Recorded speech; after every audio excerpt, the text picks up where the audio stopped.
So welcome back to W M classes. हमने GK syllabus का political और physical division of world कर लिए हैं। पॉलिटिकल डिवीजन ऑफ इंडिया भी ऑलमोस्ट कवर हो चुका है। उसमें थोड़ा सा पार्ट बचा हुआ 20%, वो फैक्चुअल नेचर का है, वो हम कभी भी कवर कर सकते हैं। उसके बाद आगे हमारे पास फिजिकल डिवीजन ऑफ इंडिया, जो कि हम कंटिन्यू करेंगे। अब देखो, लास्ट वीडियो में मैंने आपको बताया था कि हमने क्या क्या इसमें कवर करना है। तो उसमें इस वीडियो में फ़िलहाल हम माउंटेन पीक्स वगैरह, valleys, passes, snow line and glacier, plateau, coastal region, island देखते हैं कहाँ तक कवर कर सकते हैं। कम से कम इतना तो कवर करेंगे इस वीडियो में। अब इसको कवर करने से पहले मैं एक चीज़ बता देना चाहता हूँ कि कई बार क्या होता है ना कि हमें बेसिक कंसेप्ट ही पता नहीं होते हैं, कि जैसे अर्थ की फॉर्मेशन कैसे हुई, ठीक है, जो बिल्कुल बेसिक्स है। अगर आपको वो नहीं पता है, जैसे मतलब या फिर एटमॉस्फेयर कैसे बना, ओशन कैसे बने, तो अगर नहीं पता तो 3-4 मिनट थोड़ा सा धैर्य रखो, वो सुन लो। अगर किसी को पता है तो वो 4-5 मिनट स्किप कर लो इसको। अब देखो, सबसे पहले बात करते हैं कि ये चीज़ें थोड़ी सी कंसेप्चुअल है। Formation of earth surface and atmospheric या एटमॉस्फेयर या ओशन कैसे हुआ, कैसे।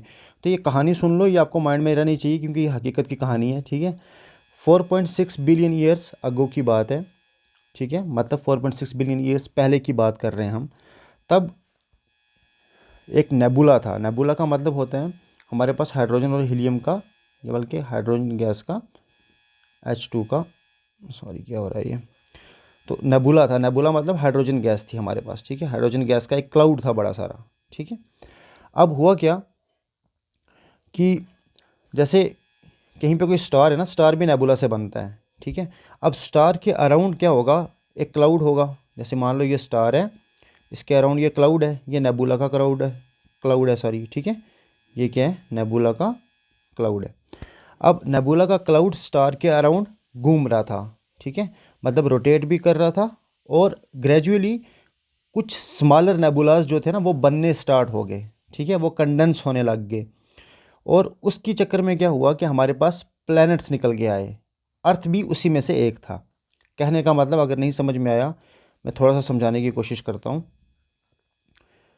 देखो, सबसे पहले तो नेबुला याद रखो, नेबुला, ठीक है। यह हाइड्रोजन गैस का एक क्लाउड है, हाइड्रोजन या हीलियम गैस का क्लाउड, ठीक है। एक ऐसे ही स्टार का नेबुला भी अलग से होता है। तो मान लो कोई स्टार था हमारे पास, जैसे सन है, ऐसे कोई और स्टार होगा मान लो, तो स्टार का नेबुला होगा। तो ये स्टार का नेबुला है। इसके अराउंड क्या होगा, बहुत सारी गैसेस और होंगी जो इसके अराउंड, क्योंकि ग्रेविटेशनल पुल की वजह से वो उसको अपनी तरफ खींचेंगी, ठीक है। तो आहिस्ता आहिस्ता क्या होगा ना, यहाँ पे ऐसे छोटे छोटे नेबुलाज बनने लग जाएंगे इस स्टार के अराउंड। और वो क्या करेंगे, क्योंकि स्टार की ग्रेविटेशनल पुल की वजह से क्या हो रहा था कि वो रोटेट भी कर रहे थे। जैसे अभी अर्थ हमारी रोटेट कर रही है क्योंकि ग्रेविटेशनल पुल ऑफ सन की वजह से, तो ऐसे ही रोटेट भी कर रहे थे। और ग्रेजुअली कुछ जो स्मॉल नेबुलास थे जिनकी मैं ये बात कर रहा हूँ, वो स्मॉलर वाले नेबुलास जो थे वो प्लैनेट्स बन गए। इस प्रोसेस को बोलते हैं कोहेशन, मतलब कोहेशन प्रोसेस की वजह से बने। इसमें जाने की ज़रूरत नहीं। तो अर्थ भी हमारी उन्हीं में से एक थी, ऐसे मान लो, ठीक है। तो शुरू में एक्चुअली जो अर्थ थी हमारी, उसको मान के चलो कि वो एक हॉट मॉल्टन स्टेट में थी,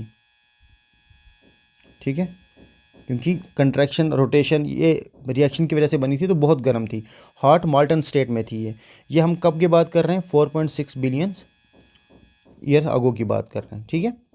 अब 4.44 बिलियन ईयर्स अगो क्या हुआ, एक लार्ज सेलेस्टियल क्लूजन हुआ। सेलेस्टियल क्लूजन मतलब ऊपर ही आपस में सेलेस्टियल बॉडी में क्लूजन हुआ, टकराव हुआ, जिसकी वजह से जो मून था वो अर्थ से बाहर निकला, ठीक है, क्योंकि एक थोड़ा सा पार्ट अर्थ का निकला, वो मून बन गया, ठीक है।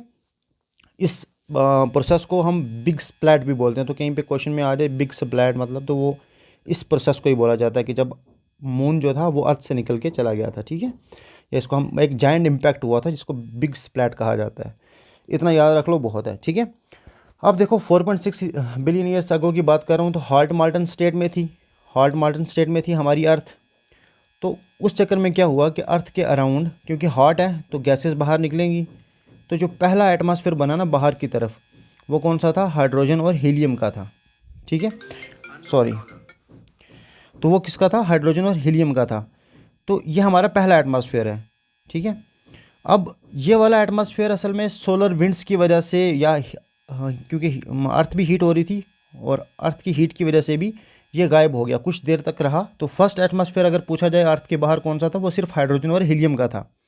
लेकिन टाइम के साथ हमें पता है क्योंकि अर्थ मॉडर्न स्टेट में थी तो यहाँ से बहुत सारी गैसेस निकल रही थी।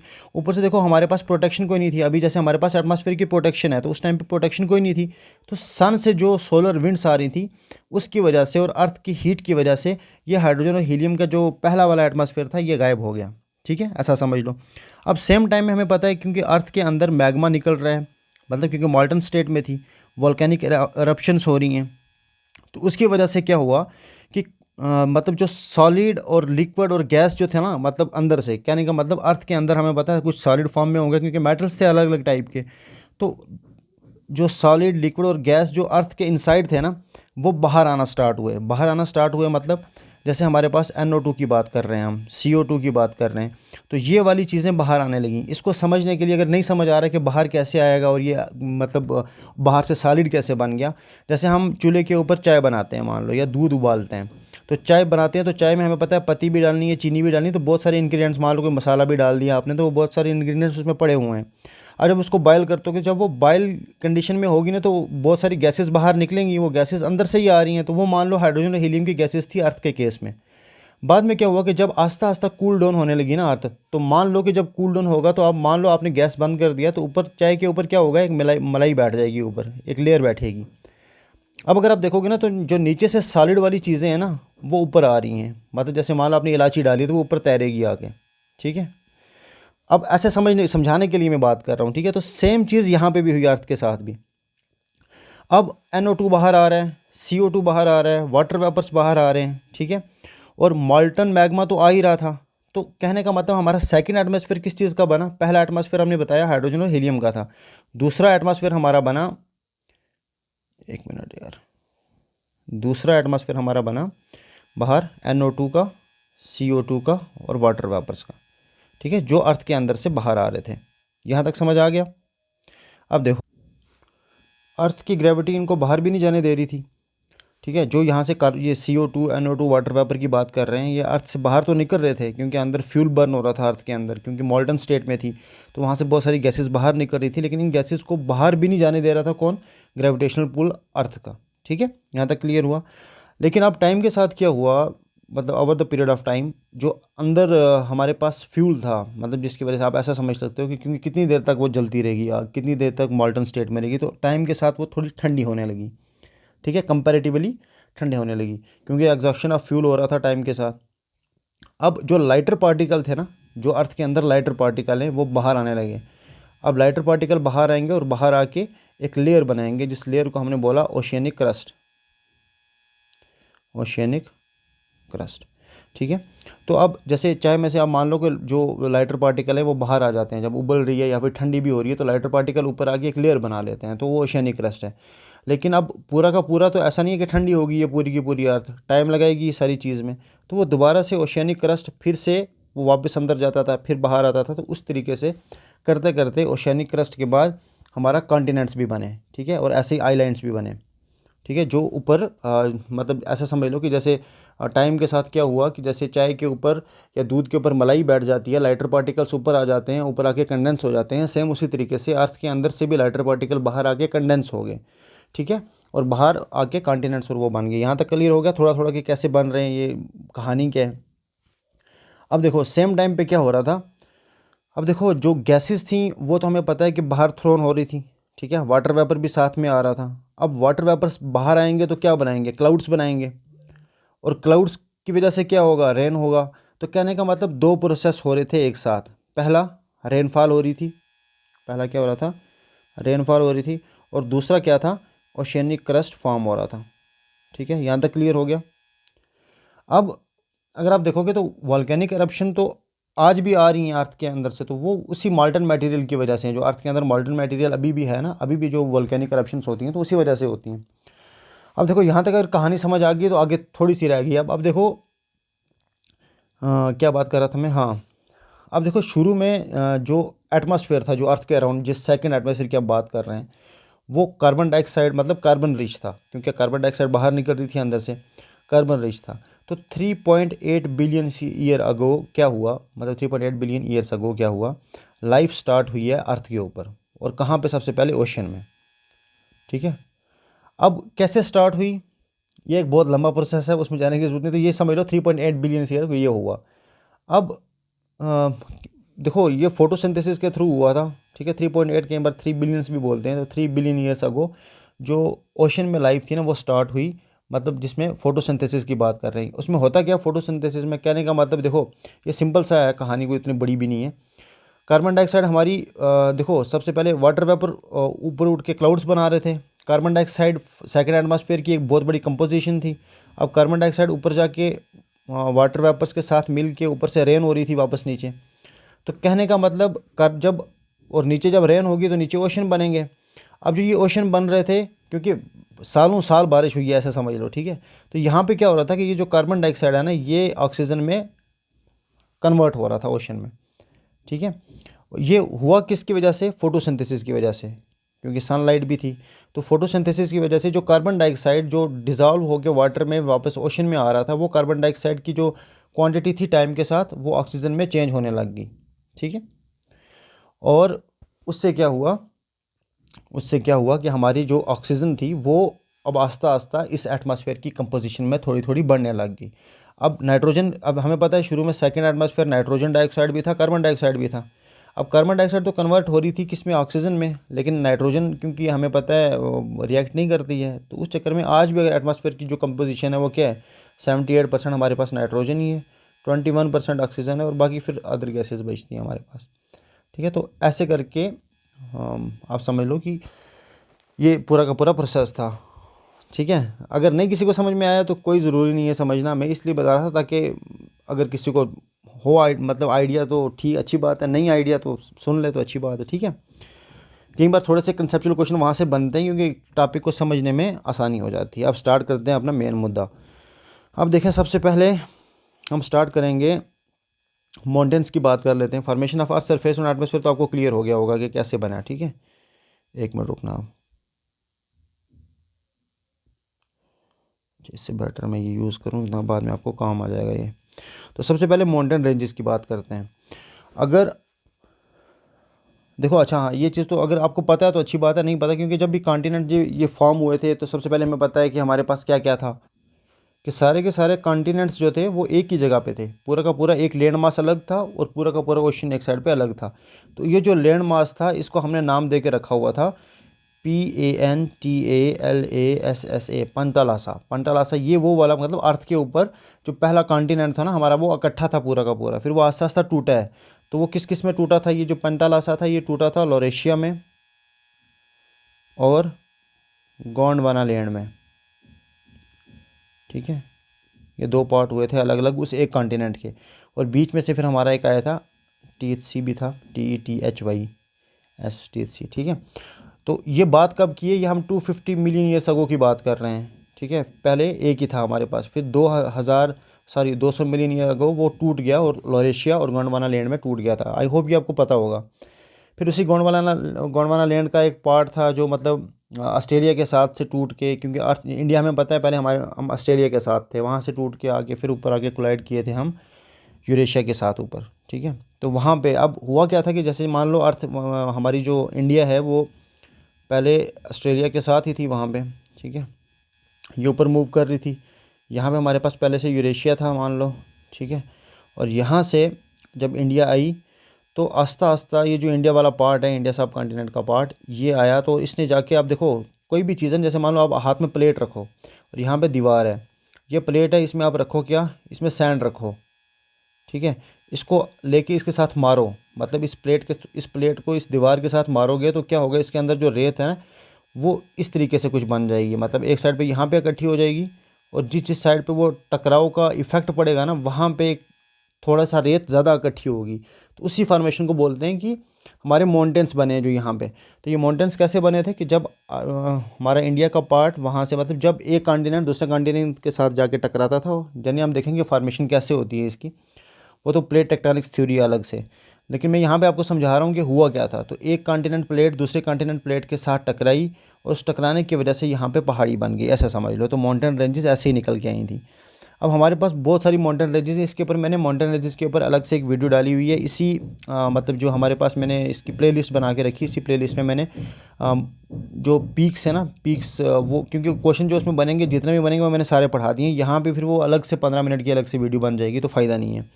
तो उसमें मैंने यही बताया हुआ कि सबसे पहले ट्रांस हिमालयाज़, फिर हमने बेसिकली ग्रेटर हिमालयाज़, फिर हमने अपना लेसर हिमालयाज़, वो सारे डिस्कस किए हुए हैं कि उनकी सबसे बड़ी वाली पीक कौन सी है, छोटी पीक कौन सी है, ठीक है। ये सारा हमने डिस्कस किया हुआ, तो इसको वापस डिस्कस करने का फ़ायदा नहीं है।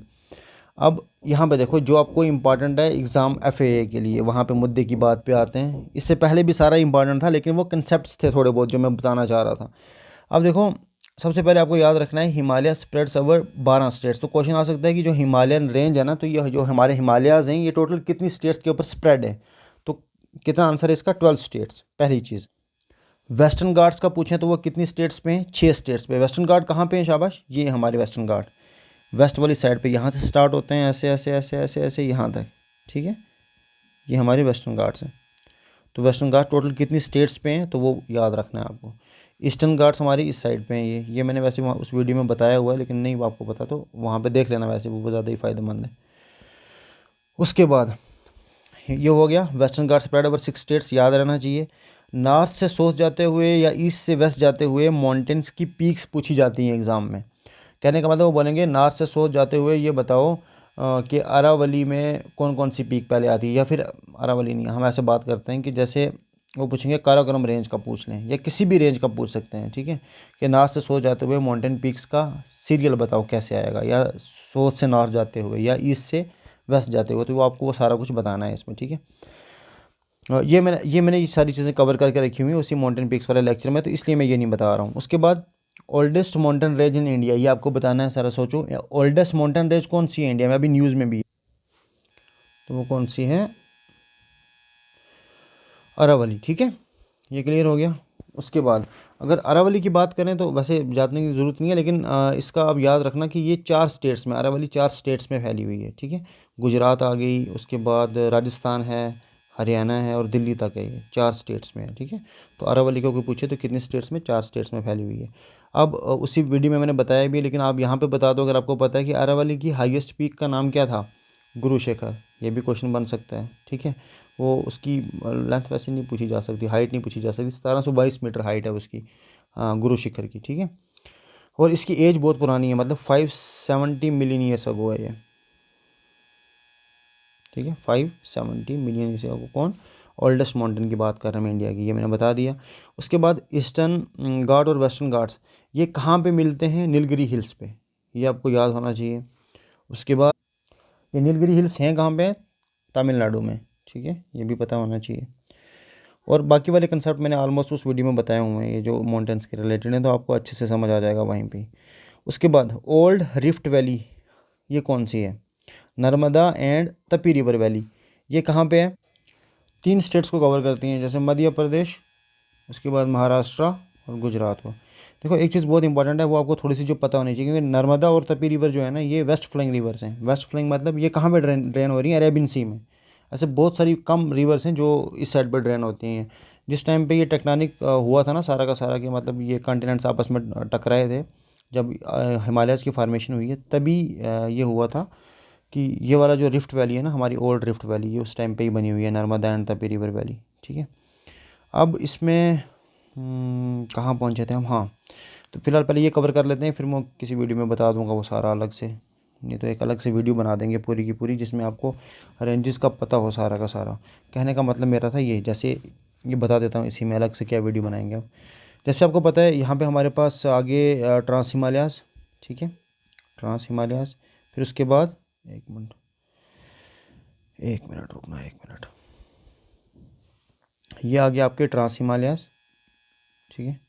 फिर आ गया आपके ग्रेटर हिमालयाज़, फिर ऐसे आ गया आपके लोअर हिमालयाज़, ग्रेटर हिमालयाज़ ऐसे यहाँ पे तो नहीं है वैसे, एक मिनट, ट्रांस हिमालयाज़ आ गए यहाँ पे, ऐसे आ गए ये ग्रेटर हिमालयाज़। फिर आते हैं हमारे पास लेसर हिमालयाज़, ऐसे करके। लेकिन आपको जो इंपॉर्टेंट याद रखना वो क्या है कि यहाँ पे हमारी अरावली रेंज कौन सी है, ए याद रखना, अरावली रेंज आ गई यहाँ पे। और ऐसे करके है विंध्या रेंज, ठीक है। और इसी के साथ नीचे यहाँ पे है सतपुरा, ये आ गई सतपुरा रेंज। ठीक है। और यहाँ पे आ गया हमारे पास अजंता हिल्स, अजंता हिल्स, ठीक है। तो AVSA करके, ठीक है। जैसे ऊपर भी ए है, यहाँ पे याद रख लो, ऐसे नीचे भी ए है, और बीच में वरिंदर सहवाग बैठा हुआ है, VS समझ लो, ठीक है। और वी आ गया आपकी विंध्या रेंज, और ये आ गई सतपुरा रेंज।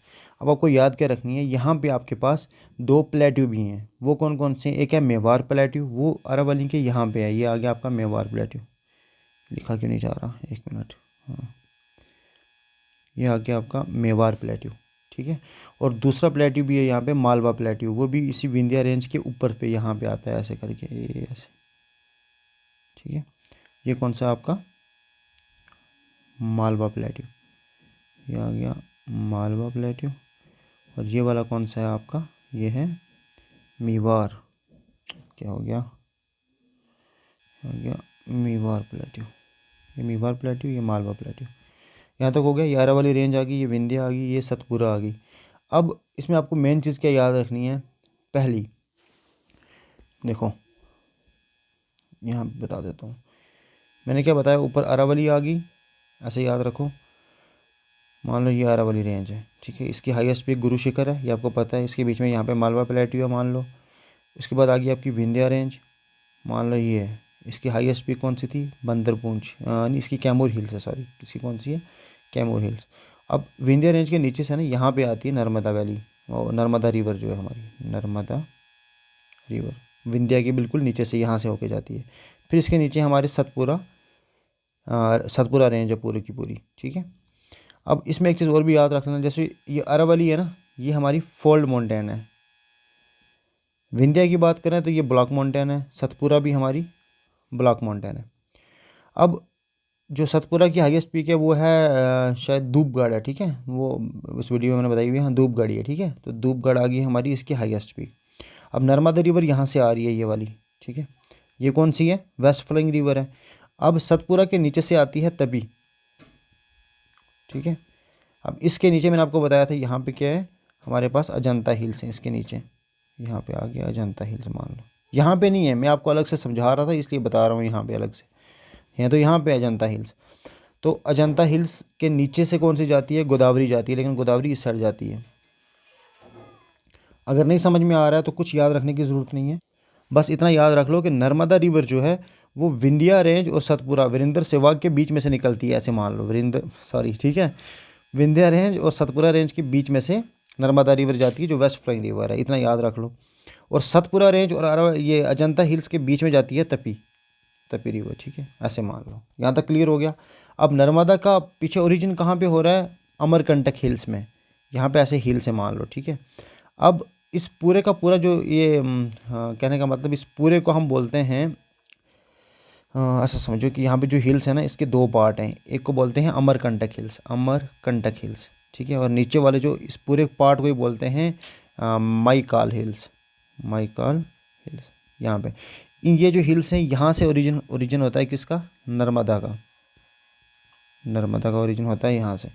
और ये मैकाल हिल्स है, और यहीं से निकलती है सन रिवर भी, जो बाद में ट्रिब्यूटरी बनती है किसकी, गंगा की। जब हम पढ़ेंगे गंगा तो तब ये अच्छे से समझ लेंगे रिवर सिस्टम, ठीक है। तो अब आते हैं अपने मुद्दे पे, ऐसे ही टाइम वेस्ट हो रहा है। Oldest mountain ranges in India, ये हो गया, ये भी हो गया, ये भी कर लिया। First women to climb Mount Everest, question आ सकता है, तो उसका नाम है जुंको तेबी, जिसने पहली वुमेन जिसने माउंट एवरेस्ट को क्लाइम किया। अगर फर्स्ट इंडियन पूछे वुमेन में तो उनका नाम क्या था, बचेंद्री पाल, बचेंद्री पाल, ठीक है, BACHENDRA, बचेंद्री पाल। उसके बाद women to climb Mount Everest twice, 2 बार जिसने किया है वो कौन है, संतोष यादव। आई होप यहाँ तक कुछ फैक्चुअल क्वेश्चन आपको समझ में आ गए होंगे। अब नेक्स्ट चलते हैं वैलीज़ पे। सबसे पहले समझो वैली होती क्या है। अच्छा, वैली क्या होती है, देखिए, valley is a low area of land between hills और माउंटेन्स। कहने का मतलब ये हमारे हिल्स हैं, ठीक है, तो ये बीच में वैली आ गई, मतलब वो वाला पाथ जो माउंटेन्स के बीच में से निकलता है, ठीक है, जहाँ से हम क्रॉस कर सकते हैं, वो आ गई हमारी वैलीज़, ठीक है। Mountains typically with a river, अरे अब ये होता किसकी वजह से, या तो रिवर की वजह से होगा या किसी स्ट्रीम की वजह से होगा जो उनके बीच में से गुजर के जा रही है। अब क्योंकि इरोजन हो जाएगा तो पहाड़ी, जैसे मान लो पहले ऐसे थी, अब वो वैली कैसे बनती है कि इरोजन होते होते होते वो पहाड़ी ऐसे हो जाती है, ऐसे ऐसे हो जाती है, तो ये बीच की वैली बन गई हमारी पूरी की पूरी। ठीक है। अच्छा, ये इरोजन वाटर की वजह से भी हो सकता है, ग्लेशियर की वजह से भी हो सकता है, और टेक्टोनिक फोर्स की वजह से भी हो सकता है। ठीक है। तो और अलग अलग शेप्स बन सकती हैं, वी शेप्ड वैल्यूज हो सकती हैं, या वी शेप जो रिवर्स होते हैं यू शेप। ठीक है। तो कहने का मतलब हमें अब याद क्या रखना है, मेन एग्जाम में क्या क्वेश्चन आएगा कि वैलीज़, मतलब वैलीज़ के ऊपर अगर क्वेश्चन बनेगा तो कैसे बनेगा। उससे पहले माइंड में थोड़ा सा बिठा लो कि जो हमारा इंडिया है इसमें मॉन्टेनियस रीजन जो है वो सिर्फ यहाँ पे है, मतलब ये वाला एरिया जो है ये हमारा मॉन्टेनियस रीजन है, ये वाला। ठीक है। फिर यहाँ पे पूरे के पूरे माउंटेन्स हैं। अब इसके बाद देखो ना, मतलब ये जो ग्रीन वाला पार्ट है ये आगे हमारे माउंटेन्स। ठीक है। उसके बाद जो ग्रीन से थोड़ा सा कम है, जैसे ये वाला है ना, यहाँ पे भी माउंटेन्स हैं हमारे, लेकिन हाइट में कम है। ये जो लो वाला है ना, ये आप समझ लो कि बिल्कुल प्लेन एरिया और लो लाइन एरिया है। ये वाला एरिया, ये सारा का सारा लो लाइन एरिया है हमारा। ठीक है। जो बैठा हुआ है, बाकी मतलब इसको ऐसे समझो कि अगर आप इंडिया को ऐसे यहाँ से जाके देखोगे ना, यहाँ से, तो आपको क्या दिखेगा, या ऊपर से देख रहे हो तो क्या दिखेगा, तो वो दिखेगा क्या आपको कि कुछ एरियाज़ जो हैं इंडिया में, जैसे प्लेटू बीच में निकला हुआ दिखेगा। प्लेटू का क्या होता है कि प्लेटू अलग से ऐसे आपको ऊंचा दिखेगा कहीं पे, अब कहीं पे वैली दिखेगी, कहीं पे लो लेन एरिया है बहुत सारा, कहीं पे माउंटेन्स हैं। तो ये डिस्ट्रीब्यूशन मैंने दिखा के रखी है इसमें। अब बात आते हैं अपने कंसेप्ट पे, जो एग्ज़ाम में क्वेश्चन आ सकता है आपको। वैली, कुल्लू वैली पहले याद रखना, ये कहाँ कहाँ पे है ये पता होना चाहिए। तो कुल्लू वैली कहाँ पे है, एक मिनट यहाँ पे लिख देते हैं। कुल्लू वैली कहाँ कहाँ पे है, धौलाधर, धौलाधर और पीर पंजाल के बीच में। ठीक है। धौलाधर रेंज और पीर पंजाल रेंज के बीच में से जो वैली निकलती है वो आ गई हमारी कुल्लू वैली। उसके बाद नीलैंग वैली, नीलैंग वैली कहाँ पे है, शाबाश, यह है उत्तराखंड में, ये पता होना चाहिए। ठीक है। उसके बाद इसकी बात करें, मारखा वैली, ये कहाँ पे है, ये लद्दाख में है। दुजुको वैली ये कहाँ पे है, ये है शायद, हाँ ये है नागालैंड में, ये कहाँ पे है, नागालैंड में है। संगला वैली कहाँ पे है, संगला वैली आपकी हिमाचल में। ठीक है। यूथोंग वैली भी थी एक, वो मैंने लिखी नहीं है यहाँ पे शायद, यूथोंग वैली, YUTHANG, यूथोंग वैली, वो सिक्किम में है। ठीक है। वो कहाँ पे है, सिक्किम में। और साइलेंट वैली तो हमको पता ही है कहाँ पे है। ठीक है। साइलेंट वैली ये केरला में है। ठीक है। केरला में, पालघर डिस्ट्रिक्ट ऑफ केरला। अब वैलीज़ में और क्या क्वेश्चन आ सकता है, वैलीज़ में आपको ये पूछ सकते हैं कि ये वैली बनती कैसे है, तो हमने ऊपर देख लिया कैसे कैसे बनती है। अब और बाकी इंपॉर्टेंट 6-7 वैलीज़ ही इंपॉर्टेंट जो एग्ज़ाम में पूछी जाती हैं। उसके बाद पासिस की बात करते हैं। पास आपको एक तो तरीका है कि आप ऐसे याद रख लो कि यहाँ पे पासिस, पासिस क्या होते हैं असल में, माउंटेन के बीच में से जो रास्ता जाता है वो आगे हमारी पासिस। ठीक है। तो वैली और पास में क्या डिफरेंस होता है, जो वैली वाला एरिया ना ये थोड़ा बड़ा एरिया, जैसे कश्मीर वैली है आपको पता होगा, तो ये किस वजह से हुई है वो अलग बात है। तो हमने रीजंस भी पढ़ लिए, 2-3 रीजंस होते हैं वैली के। ऐसे ही पास जो है ना ये नेचुरल पास हैं, मतलब ये कुदरती हमें मिले हुए हैं कि अगर हमें रास्ता क्रॉस करना हो तो आसान तरीके से, पहाड़ के ऊपर चढ़ने के बजाय पहाड़ के बीच में से निकल के चले जाओ, साइड से निकल के चले जाओ। जैसे मान लो यहाँ पे पहाड़ है, यहाँ पे पहाड़ है, तो ये वाला आ गया बीच में हमारा पास। अब वैली क्या होती है, वैली में क्या होता है, ये साइड के जो पहाड़ है ना वो ग्लेशियर की मूवमेंट की वजह से, या रिवर की वजह से, या स्नो की वजह से, या किसी भी वजह से, या टेक्टोनिक प्लेट्स की वजह से ये वाला एरिया पूरा का पूरा वैली बन जाता है। लेकिन पास में क्या होता है कि सिंपल नेचुरल पास की बात कर रहे हैं हम। अब एग्ज़ाम में अगर क्वेश्चन आएगा पास का, तो याद क्या रखना है आपको कि पासेस वहाँ पे होंगे जहाँ पे माउंटेन्स होंगे, तो माउंटेन्स या जम्मू कश्मीर में है, या लद्दाख में है, या हमारे पास यहाँ पे मतलब इस साइड पे नेपाल का तो हमें पूछेंगे नहीं, उत्तराखंड का पूछ सकते हैं। उसके बाद यहाँ पे हमारे पास सिक्किम का पूछ सकते हैं, अरुणाचल प्रदेश का पूछ सकते हैं। तो इसके लिए मैंने एक कोड बना के रखा है, तो पहले देख लेते हैं वो कोड है क्या है। ठीक है। यहाँ पे मैंने बताया कि पास होता क्या है, माउंटेन पास जिसको हम बोलते हैं कि लो पॉइंट होता है। लो पॉइंट मतलब साइड पे हमारे पास बड़े बड़े पहाड़ होंगे, ठीक है, या कोई गैप होता है, या नेविगेबल रूट होगा जिसके थ्रू हम माउंटेन रेंज को क्रॉस कर सकते हैं। ठीक है। ये इरोजन की वजह से होता है, जैसे ग्लेशियर या रिवर्स की वजह से, टेक्टोनिक शिफ्ट्स की वजह से, जिस वजह से वैलीज बनती हैं। तो ये एक नेचुरल पाथ वे बनता है ट्रेड के लिए या माइग्रेशन के लिए। ठीक है। आई होप ये क्लियर हो गया होगा। अब ये क्वेश्चन सबसे पहला बनता है कि जो हाईएस्ट एलिवेशन पे मतलब हमारा पास है ना, सबसे ऊंचा पास जो है इंडिया में वो कौन सा था, वो है नथुला। ये तो आप याद रख लो, नथुला जो पास है वो सबसे ऊंचा पास है। अब बात करते हैं कोड की। तो जम्मू कश्मीर का क्वेश्चन कहीं पे आ जाए कि जम्मू कश्मीर में कौन कौन से पासेस हैं, मैं अभी ऊपर आपको बताता हूँ, लेकिन उसके लिए आपको याद क्या रखना है, क्योंकि जम्मू कश्मीर की बात हो रही है तो कश्मीर को याद रख लो। तो कश्मीर में आप देखो अभी तो ये नहीं रहा है, जैसे बनिहाल तो है, ठीक है, ये दूसरा बुर्जिल है। इसका आपको याद क्या रखना है, कोड क्या है, कोड इन द सेंस कि आपको ये कहानी याद रखनी है। कश्मीरी, ऐसे ही आप समझ लो, कश्मीरी बाज का, बाज होता है ना जो उड़ने वाला बाज, उसका पंजा जो है वो बहुत जोशीला है, ऐसे समझ लो। कश्मीरी बाज का पंजा बहुत जोशीला है, इसको रट लो। अब जैसे क्वेश्चन आएगा तो आप आराम से अटैम्प्ट कर सकते हो। कहने का मतलब बाज का मतलब यहाँ पे बुर्जिल पास है, ठीक है, बुर्जिला या फिर बनिहाल। अब देखो हमारे पास बनिहाल और बुर्जिला यहाँ पे है ना, कहाँ गया हमारे पास, एक आ गया बनिहाल पास, दूसरा आ गया बुर्जिल पास। बुर्जिल पास यहाँ पे है, ये हो गया बनिहाल पास, ये भी हो गया। अब जम्मू कश्मीर तो हमें पता है हमारा बेचारा ये बचा हुआ है, तो ये और ये वाला हमारा आ गया पीर पंजाल पास, ये तो हमें पता ही है। तो ये 3 हो गए क्लियर हमारे। तो जम्मू कश्मीर में पहला आ गया हमारा कश्मीरी बाज, बाज मतलब बुर्जिल पास या बनिहाल पास। उसके बाद के ए आ गया कारोगरम, अभी ये करगिल में है उस साइड पे हमारे पास, मतलब लेह लद्दाख में कारोगरम। उसके बाद पंजा, पंजा मतलब पीर पंजाल। बहुत जोशीला मतलब जोजिला, ये जोजिला अब आ गया हमारा लेह लद्दाख में, कारोग्राम भी आ गया उधर ही, ठीक है। तो ये हमें हमारे आगे जम्मू कश्मीर के और लद्दाख के। उसके बाद हिमाचल प्रदेश की बात करते हैं। तो हिमाचल पर ऐसे याद रखो, हिमालय पर बड़ी छिपकली रहती है, मतलब एक होती है छोटी छोटी छिपकली जो हमारे घरों में होती है, एक होगी बड़ी छिपकली। तो बड़ी छिपकली रहती है कहाँ पे, हिमालय पे, ऐसे समझ लो कि वो छुप के रह रही है वहाँ पे। तो हिमालय पर बड़ी छिपकली रहती है, बड़ी का मतलब यहाँ पे क्या है, बड़ा लाचा, बड़ी का मतलब बड़ा लाचा। शिपकिला का मतलब आ गया शिपकला पास, ठीक है। फिर रहती का मतलब हो गया रोहतंग पास।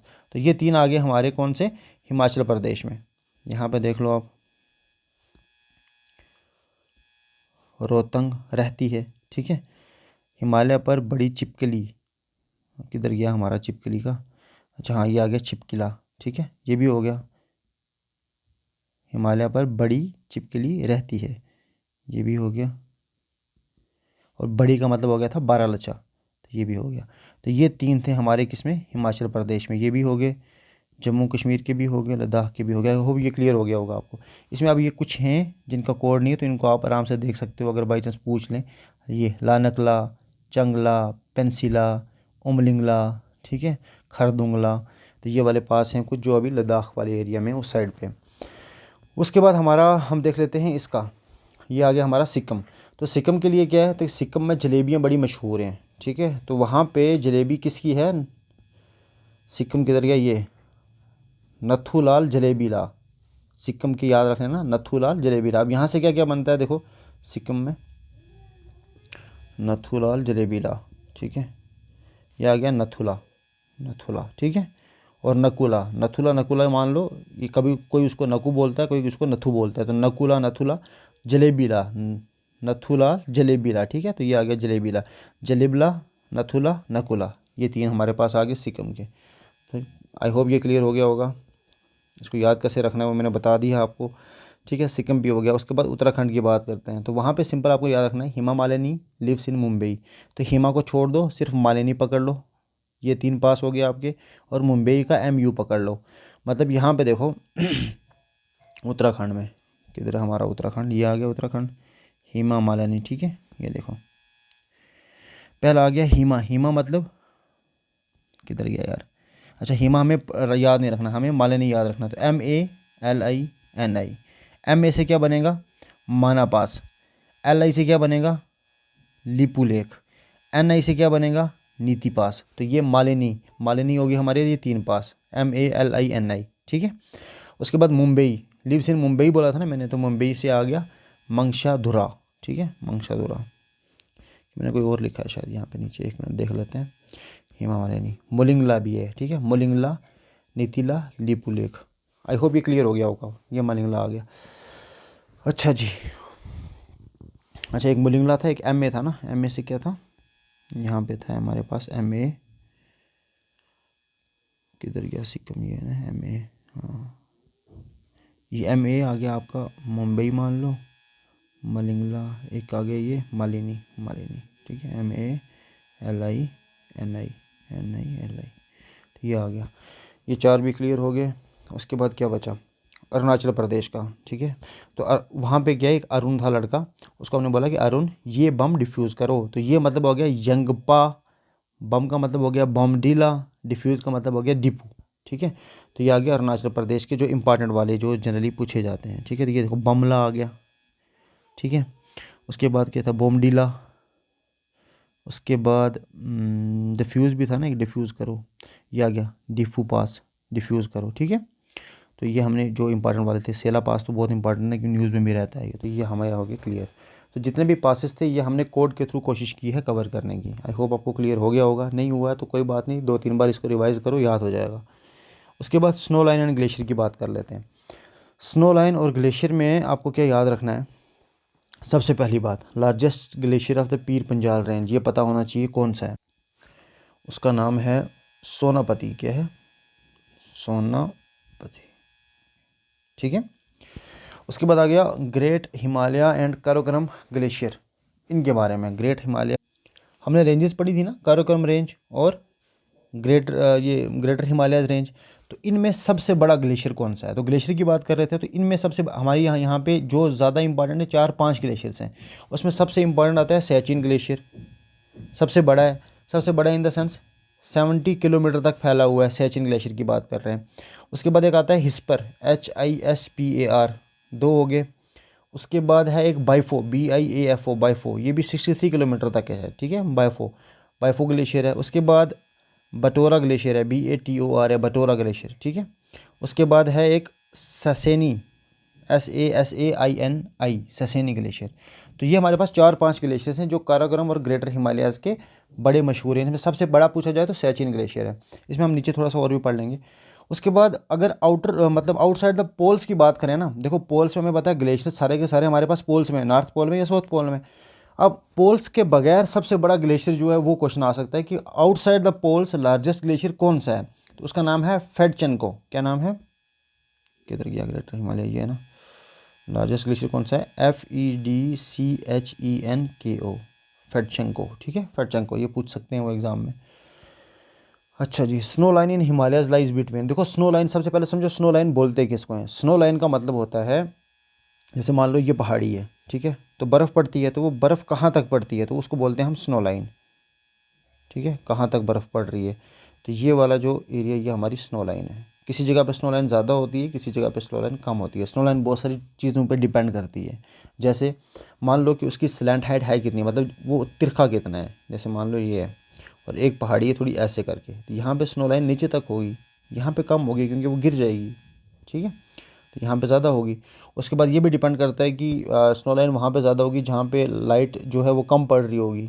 ठीक है, और दूसरा ये भी डिपेंड करता है कि जहाँ पे रिफ्लेक्शन ज़्यादा हो रही हो, मतलब अब ऐसा समझ लो कि लाइट जो है उसको मतलब वो एक जगह, जैसे आप ऊपर पहाड़ी के ऊपर पे अगर प्लेटी हो गई वहाँ पे तो बर्फ़ गल जाएगी बहुत जल्दी, लेकिन अगर जितना ज़्यादा स्लैंट होगा तो वो लाइट रिफ्लेक्ट होकर चली जाएगी और उसको पिघलाएगी कम, मतलब कम हीट मिलेगी वहाँ पे। तो उसके ऊपर भी स्नो लाइन डिपेंड करती है।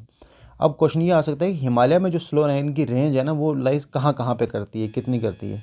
तो वो अराउंड करती है 4300 मीटर्स टू 600 मीटर तक, इतनी है हमारी स्नो लाइन हिमालयाज़ की। तो क्वेश्चन आ सकता है कि हिमालय की स्नो लाइन कितनी है। ठीक है, उसके बाद बात कर लेते हैं इंपॉर्टेंट ग्लेशियर जो जम्मू कश्मीर के हैं। ठीक है, पिछली बार भी एक ग्लेशियर से क्वेश्चन आया हुआ था तो आपको पता होना चाहिए।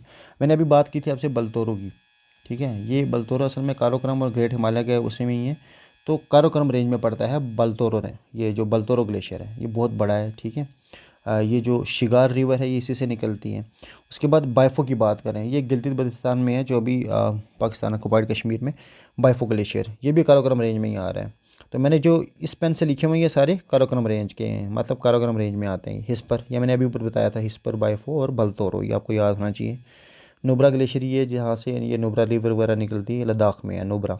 उसके बाद रीमो है, ये इंडिया पाकिस्तान बॉर्डर पे है लेकिन ये भी काराकोरम रेंज में ही है। उसके बाद सल्तोरो है हमारे पास, ये भी काराकोरम रेंज का ही है। सैचिन ग्लेशियर हमें पता है वर्ल्ड का सेकंड लॉन्गेस्ट नॉन पोलर है। तो फर्स्ट तो मैंने अभी ऊपर बताया था ना, कहाँ था? आउटसाइड पोल लार्जेस्ट ग्लेशियर कौन सा था शाबाश? अभी जो मैंने आपको बताया, मुझे उम्मीद है आपको याद होगा, उसका नाम था फेडचेंको। तो ये तो आ गया फर्स्ट वाला जो आउटसाइड द पोल है। तो सेकंड वाला कौन सा है हमारा? सेकंड लॉन्गेस्ट जो है वो नॉन पोलर मतलब पोल्स के बगैर जो मौजूद है हमारे पास, वो सियाचिन ग्लेशियर ही है। ठीक है, ये भी काराकोरम रेंज में ही आता है। उसके बाद यहाँ पे ये कुछ ग्रेटर हिमालयस के रेंज के हैं, जैसे मैकोई उसके बाद तेजिवास, हारामुख, पंचतरानी, शीशनाग, ये वाले सारे ग्रेटर हिमालयन रेंज में पड़ते हैं जो हमारे पास ग्लेशियर्स हैं जम्मू कश्मीर में। उसके बाद पीर पंजाल में भी दो हैं हमारे पास, एक बिलन है, एक पुरुई है, PRUI। तो पीर पंजाल रेंज में भी दो ग्लेशियर्स हैं जो बिलन और पुरुई। आई होप ये क्लियर हो गया आपको यहाँ तक स्नो लाइन और ग्लेशियर के बारे में जो हम थोड़ा बहुत देख रहे थे। एक फैक्ट ये भी याद रख लेना कि जो हिमालयन ग्लेशियर्स की जो मेल्टिंग है ना, उसका जो रेट है वो सबसे ज़्यादा है वर्ल्ड में। मतलब इतनी तेज़ी से कहीं और पे ग्लेशियर्स नहीं पिघल रहे हैं जितने हिमालयाज़ में पिघल रहे हैं ग्लेशियर्स, ठीक है। तो ये वाले ग्लेशियर्स के मैंने कुछ लोकेशन भी दे रखी हुई है इसमें, अब जैसे हिस पर हमने देखा था, ठीक है। ये बांडीपुरा का है एक, होक्सार, मचोई, उसके बाद ये है शफात ग्लेशियर है, K2 ग्लेशियर है, बायफो ग्लेशियर हमने देखा था, बतूरा ग्लेशियर देखा हमने, ठीक है। हिस पर ग्लेशियर देख लिया, सियाचिन ग्लेशियर, ठीक है, ये यहाँ पे है सियाचिन ग्लेशियर। उसके बाद चोंगोंग, ये बलतोरो ग्लेशियर कहाँ पे है ये पता होना चाहिए, K2 ग्लेशियर ये थोड़ा बहुत, ठीक है। और ये हमारा ज़्यादा इंपॉर्टेंट इनमें से पूछ सकते हैं हम, अगर एग्ज़ाम में से पूछेंगे तो ये मचोई है और होक्सार है और बांडीपुरा का, ये 3 ग्लेशियर हमारे पास ज़्यादा इंपॉर्टेंट है। और बाकी मैंने जो ऊपर आपको पढ़ा है वो भी आप देख लेना। उसके बाद और अगर आपको देखने हैं तो इनके नाम एक बार पढ़ लेना ताकि आपको वहाँ पे ना, हाँ, ये याद रखना आसान हो जाए, क्योंकि जम्मू कश्मीर के अगर पूछ रहे हैं या हिमाचल के पूछ रहे हैं तो, या उत्तराखंड के पूछ रहे हैं तो पता होना चाहिए कि ग्लेशियर्स कहाँ कहाँ पे हैं। तो डिफरेंस के हिसाब से या अपने अपने नोट्स में बना के लिख लो, ठीक है, जो भी आप नोट्स बना रहे हो। क्योंकि देखो मैं तो आपको ये इसका PDF तो मैं आपको दे दूंगा, लेकिन इससे आपको कितनी चीज़ें क्लियर होंगी। बेटर ये है कि आप अपने नोट्स बनाओ, जिस हिसाब से मैं पढ़ा रहा हूँ कोशिश करो उसको नोट डाउन करके, ताकि रिवाइज करने में आपके लिए आसानी हो, वरना कहाँ ढूंढते रहोगे PDF कहाँ पे है, ठीक है। एक मिनट, उसके बाद हम पढ़ लेते हैं प्लेट्यू।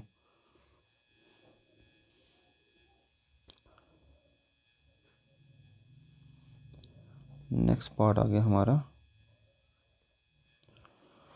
Indian plateau. तो प्लेट्यू में देखो, प्लेट्यू क्या चीज़ होती है। मैंने आपको बताया था कि मेन हमारे पास बहुत सारे प्लेट्यू वैसे इंडिया में, तो ज़्यादातर पार्ट जो है ना हमारे पास प्राइमरी पार्ट वो पेनिनसुलर प्लेट्यू के ही हैं। पेनिनसुलर प्लेट्यू कौन से हो गए मैं अभी बताता हूँ, देखो। हाँ, जैसे आपको प्लेट्यू में ना दो चीज़ें याद रखनी है, सिंपल सी बात है, मैं आपको एक चीज़ समझा देता हूँ फिर हम इस पे आते हैं। पहली चीज़ आपको याद रखनी है, प्लेट्यू हमारे पास दो टाइप के हैं। एक आ गया सेंट्रल हाईलैंड, शायद नीचे लिखा भी होगा कहीं पे, हाईलैंड, और दूसरा है हमारे पास डेक्कन प्लेट्यू। जो सेंट्रल हाईलैंड प्लेट्यू है ना, इसी में आता है हमारा मालवा प्लेट्यू। सेंट्रल हाईलैंड का मतलब हो गया इंडिया के सेंटर में जो हाईलैंड है, और एक आ गया डेक्कन में। डेक्कन मतलब नीचे साउथ वाली साइड पे, पूरा साउथ भी नहीं लेकिन डेक्कन हमारा साउथ ही माना जाता है। तो मालवा प्लेट्यू, उसके बाद है छोटा नागपुर प्लेट्यू। तो मालवा प्लेट्यू और छोटा नागपुर प्लेट्यू ये सेंट्रल हाईलैंड के पार्ट हैं, इसके सब पार्ट मान लो। और डेक्कन प्लेट्यू के अंडर हम पढ़ते हैं महाराष्ट्र प्लेट्यू अलग से, तेलंगाना प्लेट्यू है और कर्नाटका प्लेट्यू है। ये हमारे पास 2-3 प्लेट्यू हैं। अब यहाँ पे आओ, पहले मैं आपको पूरे प्लेट्यूज दिखा देता हूँ। मारवाड़ प्लेट्यू कहाँ पे है, ये वाला आ गया मारवाड़ प्लेट्यू, ठीक है। मालवा प्लेट्यू कहाँ पे है, ये आ गया मालवा प्लेट्यू। मैंने अभी आपको बताया था कुछ देर पहले, आपने ऊपर अगर अच्छे से ध्यान दिया हो, मैंने बताया था कि इन दोनों के बीच में से कौन सी रिवर निकलती है, मैरवार और मालवा, और ये कहाँ पे है। इनके बीच में से नहीं बल्कि ऊपर से, यहाँ से क्या आती है हमारी अरावली, अरावली रेंज की बात कर रहा हूँ, अरावली रेंज यहाँ से आती है। और विंध्या रेंज हमारी आती है मालवा के बिल्कुल नीचे से, यहाँ से ये आ गई हमारी कौन सी, विंध्या रेंज, ठीक है। फिर आती है हमारी सतपुरा और वो अजंता हिल्स वगैरह। अच्छा, उसमें नहीं जाते, हम अब ये पढ़ रहे थे। तो इसमें मेवाड़ आ गई है, उसके बाद बुंदेलखंड प्लेट्यू जो है वो यहाँ पे है। उसके बाद आ गया हमारा मंगेलखंड प्लेट्यू। अच्छा, ये सिखाइए, ये एक बुंदेलखंड है और एक बघेलखंड है, बघेलखंड प्लेट्यू और बुंदेलखंड। उसके बाद छोटा नागपुर प्लेट्यू को पता है हमें कहाँ पे है, ठीक है। शिलांग प्लेट्यू कहाँ पे है, ये थोड़ा सा आइडिया होना चाहिए। उसके बाद आ गया हमारा डंडा करनिया प्लेट्यू, यहाँ पे डेक्कन प्लेट्यू ही है, इसको डेक्कन प्लेट्यू बोलते हैं, ठीक है। उसके बाद कर्नाटका प्लेट्यू, ये कर्नाटका वो कुछ एरिया को कवर करता है। और ये आ गया हमारा तेलंगाना प्लेट्यू। प्लेट्यू मतलब ये बाकी वाले एरिया से उठे हुए हैं, जैसे मान लो ये प्लेट्यू होगा, ये आ गया प्लेट्यू। यहाँ पे भी बस्ती बस्ती है, लेकिन यहाँ पे भी बस्ती बस्ती है, ये ऊंची वाली बस्ती है, ठीक है। तो एक किस्म का ये आ गया हमारे प्लेट्यू। तो ये क्लियर हो गया होगा आपको। उसके बाद हम देखते हैं, ये मैंने अभी बताया आपको, सेंट्रल हाईलैंड में हमारे पास एक मालवा आ गया और दूसरा आ गया छोटा नागपुर प्लेट्यू। अब इसमें एग्ज़ाम में जो क्वेश्चन बन सकते हैं प्लेट्यू से वो बता देता हूँ। सबसे पहला क्वेश्चन यहाँ से देखो, जो इंडियन डेक्कन प्लेट्यू है ना, ये बहुत इंपॉर्टेंट है। क्यों? अच्छा, यहाँ पे हमारे पास बसाल्टिक लावा, BASALTIC, बसाल्टिक लावा रॉक्स है यहाँ पे, ठीक है। अब क्वेश्चन क्या आ सकता है, ये जो बसाल्टिक लावा रॉक्स हैं डेक्कन प्लेट्यू में, ये कौन से पीरियड की हैं, ठीक है, कौन से पीरियड में फॉर्म हुई थी? क्योंकि जब इंडिया नीचे से आ रहा था ना ऑस्ट्रेलिया से टूट के ऊपर, तो वहाँ पे हॉटस्पॉट एक्टिविटी हुई थी नीचे से हॉटस्पॉट, और उस चक्कर में यहाँ पे ये डेक्कन प्लेटू बना था। मतलब ये लावा का है सारा का सारा, तो बसाल्टिक लावा इसीलिए रॉक बोलते हैं इसको। ये कौन से पीरियड की बात है? तो याद रखना क्रेटेशियस पीरियड की, CRETA, क्रेटेशियस, CRETACEOUS। अगर आपको ये पीरियड्स पढ़ने हैं ना, बहुत सारे पीरियड्स होते हैं, क्रेटेशियस पीरियड, फलाना पीरियड, डीना पीरियड, ठीक है। जैसे प्लियोजेनिक एरा पूछा होगा, पढ़ा होगा आपने, तो ऐसे बहुत सारे एराज आते हैं या पीरियड्स आते हैं, तो उन पे मैं अलग से बता दूंगा क्या चक्कर है, ये कौन सा एरा है। तो मतलब हमने वही हिस्ट्री को थोड़ा सा डिवाइड किया हुआ अलग अलग पीरियड्स में, उन्हीं पीरियड्स को हमने नाम दे रखा है। तो पहला आपको फैक्चुअल क्वेश्चन यहाँ से बन सकता है। दूसरा आपसे पूछ सकते हैं, जो मेघालय प्लेट्यू है ये किसका पार्ट है? पेनिनसुलर प्लेट्यू का पार्ट है या किसी और का पार्ट है? कहने का मतलब, पहले भी देखो मेघालय प्लेट्यू है कहाँ पे है। ये आ गया आपका मेघालय प्लेट्यू। मेघालय कहाँ पे हमारे पास? यहाँ पे मैंने यहाँ पे शो नहीं किया है एक्चुअली। तो मेघालय प्लेट्यू का क्वेश्चन आ सकता है, तो याद रखना कि वो पेनिनसुलर प्लेट्यू का पार्ट है कि नहीं है। तो याद रखना वो है, ठीक है। मेघालय प्लेट्यू जो है वो पेनिनसुलर प्लेट्यू का ही पार्ट है, पहली चीज़। दूसरा आपसे यहाँ पे क्वेश्चन पूछ सकते हैं वो, ये जो छोटा नागपुर है ये फ्रंट स्लोपिंग है या बैक स्लोपिंग है, कैसा है? तो ये याद रखना ये फ्रंट स्लोपिंग है। छोटा नागपुर क्या है? फ्रंट स्लोपिंग है। फ्रंट स्लोपिंग मतलब फ्रंट से स्लोप्ड है, थोड़ा सा स्लोपिंग है, इसमें स्लोप है। स्लोप का मतलब क्या होता है? ये ऐसे स्लोप, ये आगे स्लोप आपका, तो इस टाइप में है ये प्लेट्यू, तो फ्रंट स्लोपिंग है ये। उसके बाद आगे हमारा मालवा प्लेट्यू।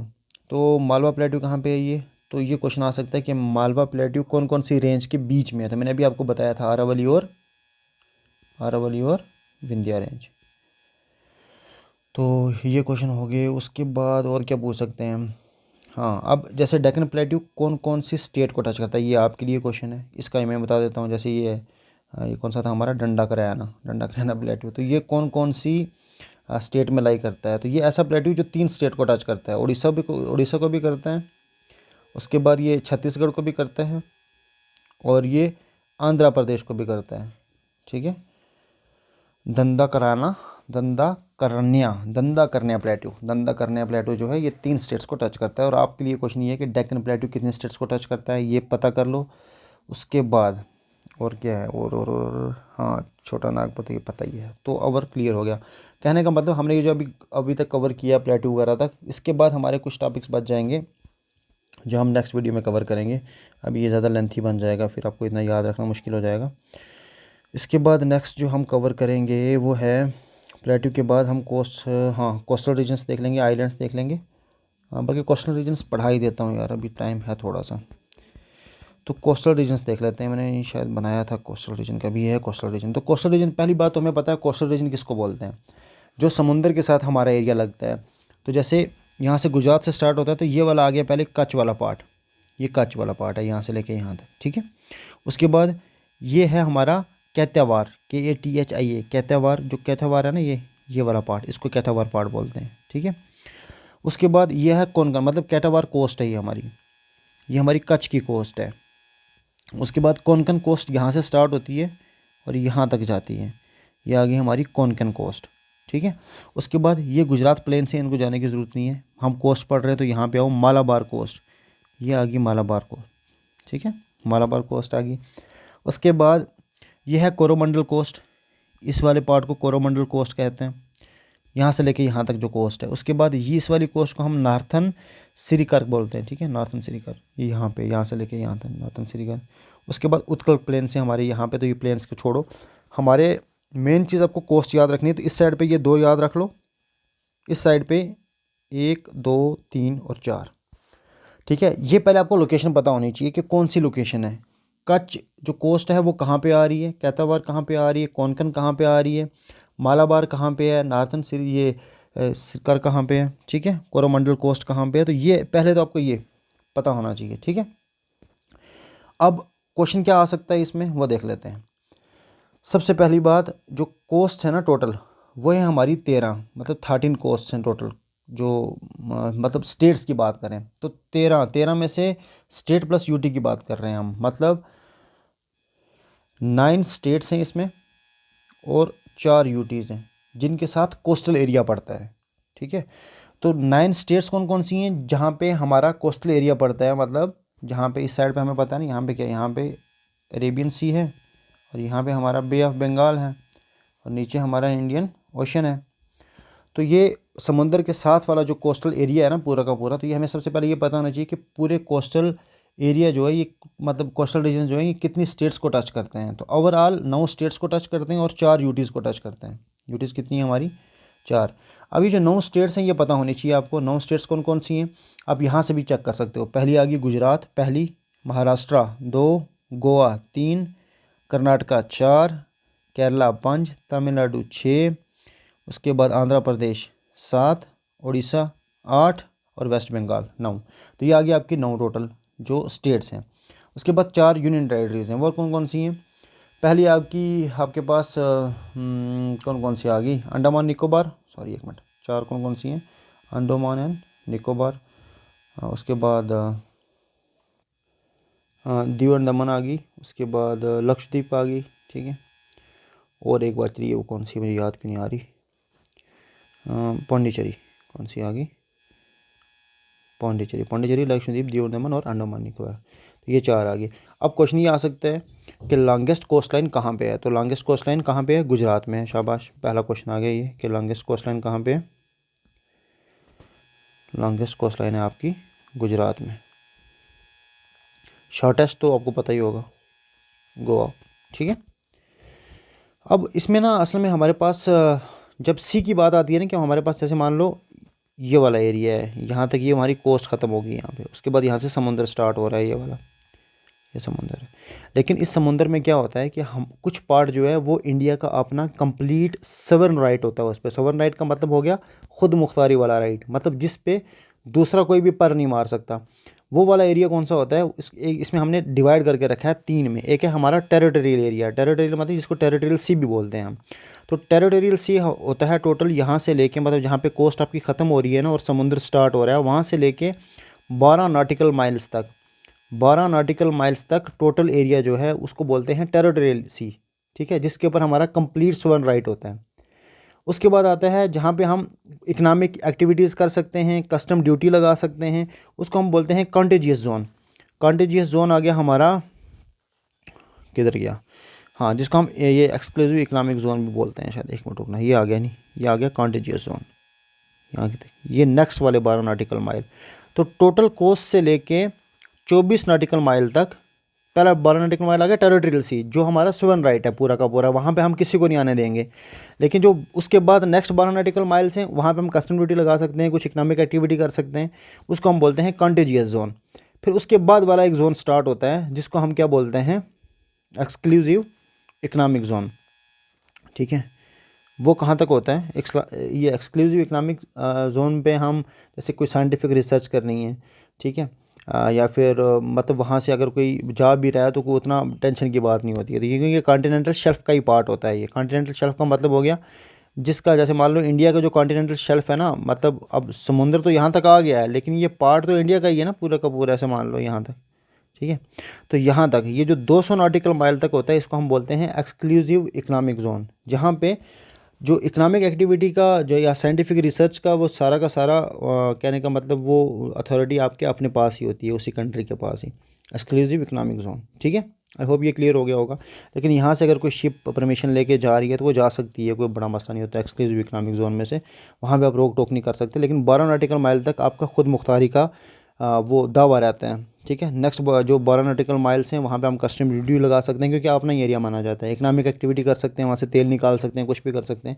लेकिन उसके बाद ये वाला जो एरिया होता है, यहाँ पे कोई परमिशन लेके जा रहा है, अगर कोई मतलब आर्म्स और एमुनिशन लेके जा रहा है तो वहाँ पे परमिशन लेनी पड़ेगी। ऐसे कई बार परमिशन के बगैर भी चले जाते हैं यहाँ तक। ठीक है, एक्सक्लूसिव इकनॉमिक जोन तक।